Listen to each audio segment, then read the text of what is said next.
Audio Jungle. Audio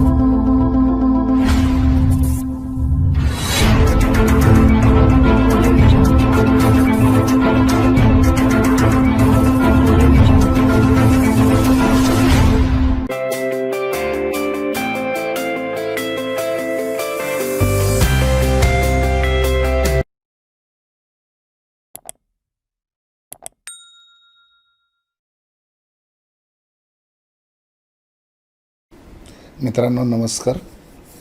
आता आपण math फर्स्टच्या 3rd चॅप्टरला सुरुवात करतो आहे. Arithmetic progression, in short AP. या चॅप्टरमध्ये आपल्याला काय काय बघायचं आहे बघा. Sequence, arithmetic progression, nth term of an AP means general term of AP and sum of first n terms of an AP. तर आता आपण सुरुवातीला सिक्वेन्सला सुरुवात करूया. For this concept look some set of numbers. First 2, 6, 18, 54, 162 and so on. Second example 7, 14, 21, 28, 35 and so on. Third example 2, 4, 8, 16, 32 and so on. Fourth example 1, 4, 9, 16, 25 and so on. Fifth example 9, 4, -1, -6, -11 and so on. Example number 6, 1 upon 8, 1 upon 27, 1 upon 64, 1 upon 125 and so on. Seventh example 4, 7, 10, 13, 16 and so on. And last example 1, 3 upon 2,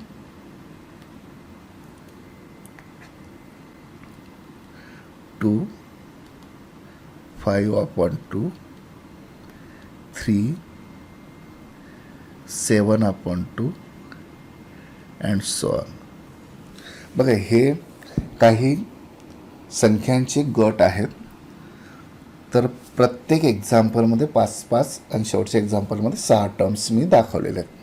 पहिली संख्या म्हणजे first term, दुसरी संख्या म्हणजे second term. या पद्धतीने आपण पुढच्या टर्म सांगू शकतो. In these all examples, every term is depends on term number or on the previous term. या ठिकाणी प्रत्येक सेटमध्ये प्रत्येक टर्म जी आहे ती त्या टर्मच्या नंबरवर किंवा मागच्या टर्मवर डिपेंड आहे. आता पहिलं एक्झाम्पल जर आपण बघितलं तर 2, 6, 18, 54, 160.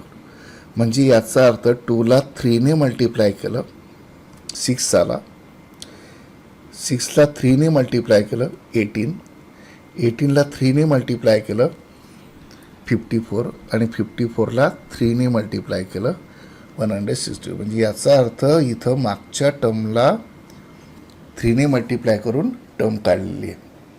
त्याच्यानंतर दुसरं एक्झाम्पल बघा. दुसऱ्या एक्झाम्पलमध्ये पहिली टर्म आहे 7, दुसरी 14, तिसरी 21, 28, 20, 35. या प्रत्येक टर्ममध्ये मागच्या टर्ममध्ये 7 ॲड केलेत पहा. 7 + 7 14, 14 + 7 21, 21 + 7 28, 28 + 7 35. याचा अर्थ इथं मागच्या टर्मवर मध्ये 7 ॲड केले. म्हणजे हे दोघं एक्झाम्पल मधल्या प्रत्येक टर्म या मागच्या टर्मवर डिपेंड आहेत. थर्ड एक्झाम्पल बघा. थर्ड एक्झाम्पलमध्ये बघा 2 is 2^1, 4 means 2 square, 8 means 2 cube, 16 means 2^4, 32 means 2^5. म्हणजे जो इंडेक्स आहे 2चा तो टर्मचा नंबर दाखवतो. याचा अर्थ समजा 10वी टर्म काढायची असेल आपल्याला तर 2^10 ही 10वी टर्म येईल. 50वी टर्म काय येईल 2^50 या पद्धतीने. किंवा म्हणजे याचा अर्थ या एक्झाम्पलमध्ये प्रत्येक टर्म ही टर्मच्या नंबरवर आहे. आता इथं जे इंडेक्सेस आहेत 1, 2, 3, 4, 5 हे काय दाखवतात टर्मचा नंबर दाखवतात. किंवा मागच्या टर्मवरून सुद्धा पुढची टर्म काढता येईल. मागची टर्म काय आपली 2, तिला 2ने मल्टिप्लाय केलं 4, 4 × 2 8, 8 × 2 16, 16 × 2 32 like this. Means every term is depending on previous term or term number. Fourth example, first term is 1, second term is 4. These are the perfect square. 1 is the square of 1, means 1 square. Second term is square of 2. Third term is square of 3. Fourth term is square of 4. Fifth term is square of 5, like this. 10th term काय 10 square. 25 term काय 25 square. 25वी term 25चा वर्ग येईल. या पद्धतीने हे जे example आहे हे टर्मच्या नंबरवर डिपेंड आहे. म्हणजे 50वी टर्म करायची असेल तर 50चा स्क्वेअर करायचा आहे. त्याच्यानंतर 5वे एक्झाम्पल बघा. याच्यात 9 - 5 4, 4 - 5 -1, -1 -5 -6, -6 -5 -10 -11. याचा अर्थ या प्रत्येक आधीच्या टर्ममधून 5 सबट्रॅक्ट केला आहे. म्हणजे थोडक्यात -5 हा काय केला आहे ॲड केला आहे. त्याच्यानंतर 6th एक्झाम्पलमध्ये बघा. 1 means 1/1 means 1 cube. 1/8 means 1/2 cube. Third term is 1/3 cube. Fourth term is 1/4 cube. Fifth term is 1/5 cube.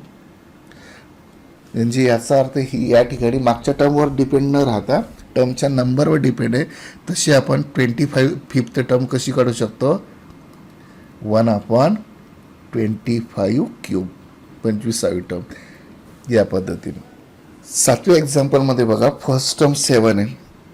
3 add करा 7, 7मध्ये 3 ॲड करा 10, 10 + 3 13, 13 + 3 16. म्हणजे प्रत्येक मागच्या टर्ममध्ये 3 ॲड केला आहे आणि पुढची टर्म काढलेली आहे.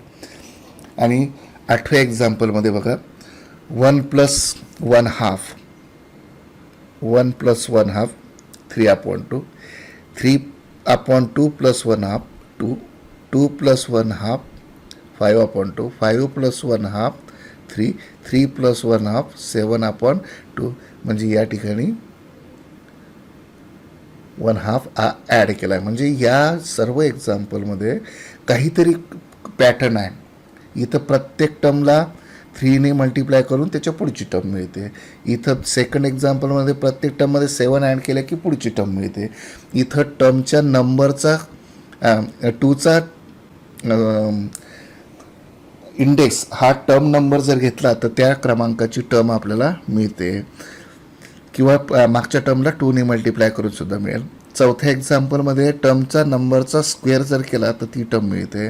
इथं प्रत्येक टर्म ही काढताना मागच्या टर्ममध्ये -5 ॲड केला आहे, म्हणजे थोडक्यात 5 हा सबट्रॅक्ट केला आहे. 6व्या एक्झाम्पलमध्ये न्यूमरेटर प्रत्येकाचा 1 आहे, फक्त डिनॉमिनेटर हा टर्मच्या नंबरचा क्यूब आहे. 7व्या एक्झाम्पलमध्ये प्रत्येक टर्ममध्ये 3 ॲड करून त्याच्या पुढची टर्म मिळालेली आहे.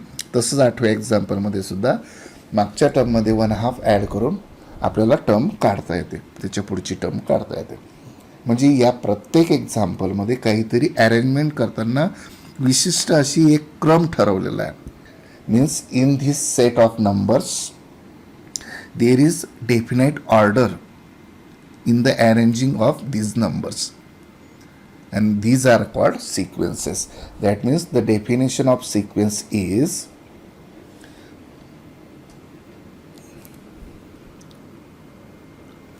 a set of numbers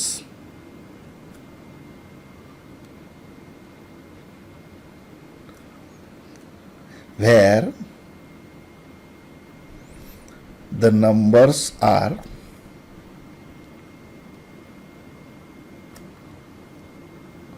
arranged in definite order.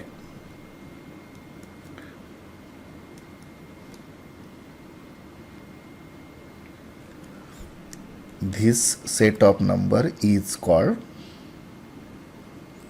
sequence.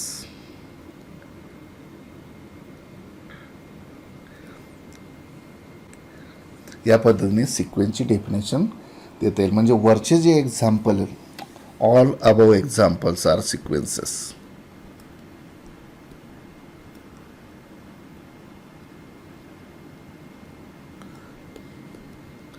सिक्वेन्सेसचे हे जे आपण वर एक्झाम्पल घेतले हे सर्व सिक्वेन्सेस आहेत. In sequence generally first term is denoted by T1, T for term.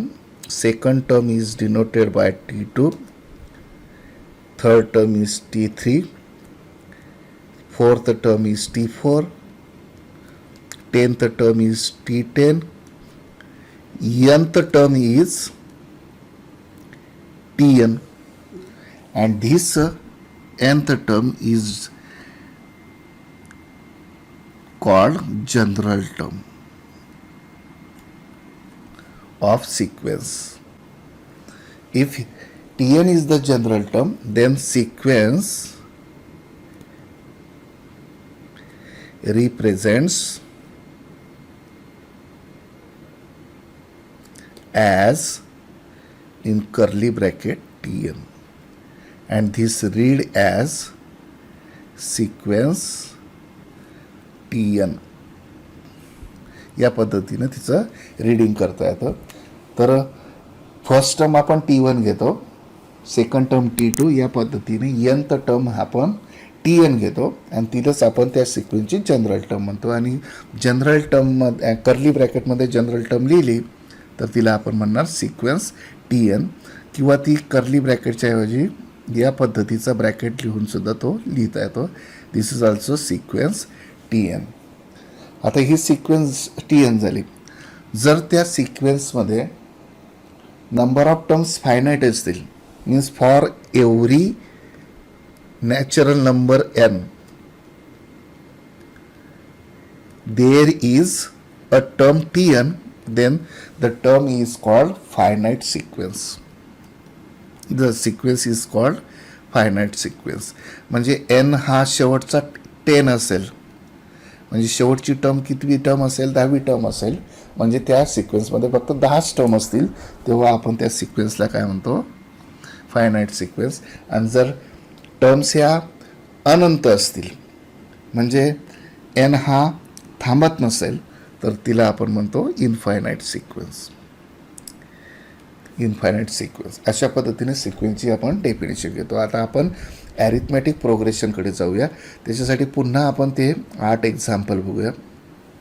आता या 8 एक्झाम्पलमध्ये असे काही सिक्वेन्सेस आहेत की प्रत्येक टर्ममधून तिच्या आधीची टर्म जर वजा केली तर प्रत्येक वेळी डिफरन्स सारखा जातो. For example 14 minus 7, 7. 21 minus 14, 7. 28 minus 21, 7. 35 minus 28, 7. म्हणजे प्रत्येक वेळेस कोणत्याही टर्ममधून आधीची टर्म वजा केली तर तो डिफरन्स सारखा येतो, म्हणून अशा सिक्वेन्सला म्हणतात ए पी. त्याच्यानंतर हे पाचवं एक्झाम्पल बघा.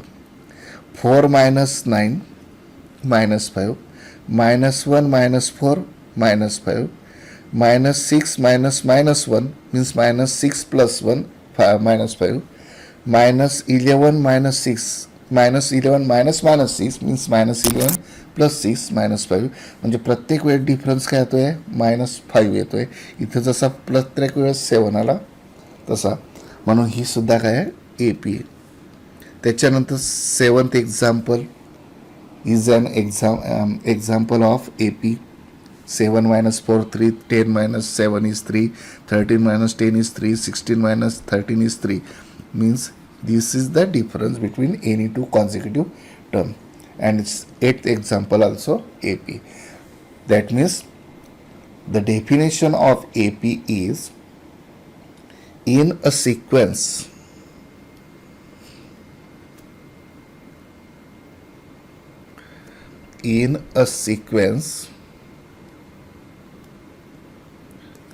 the difference between any two consecutive terms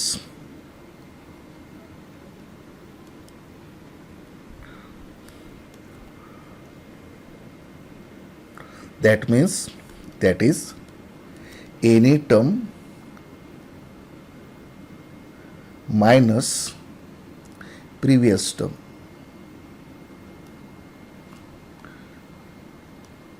This difference is constant.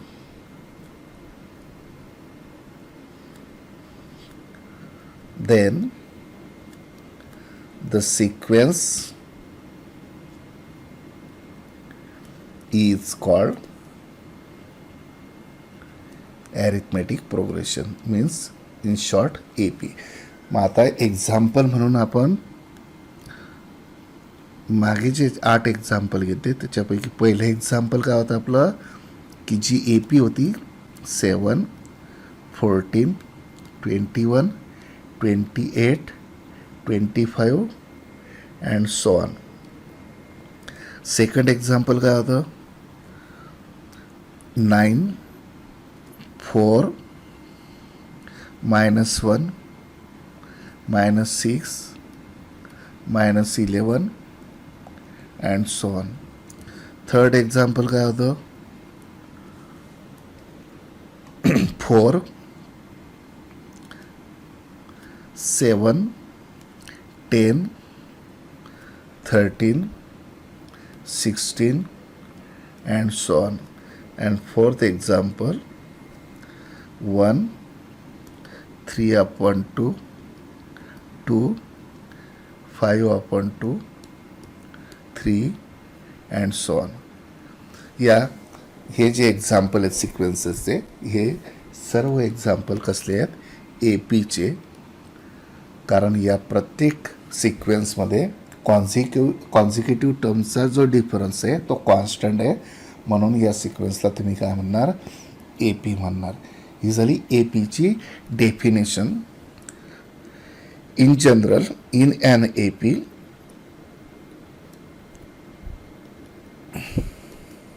first term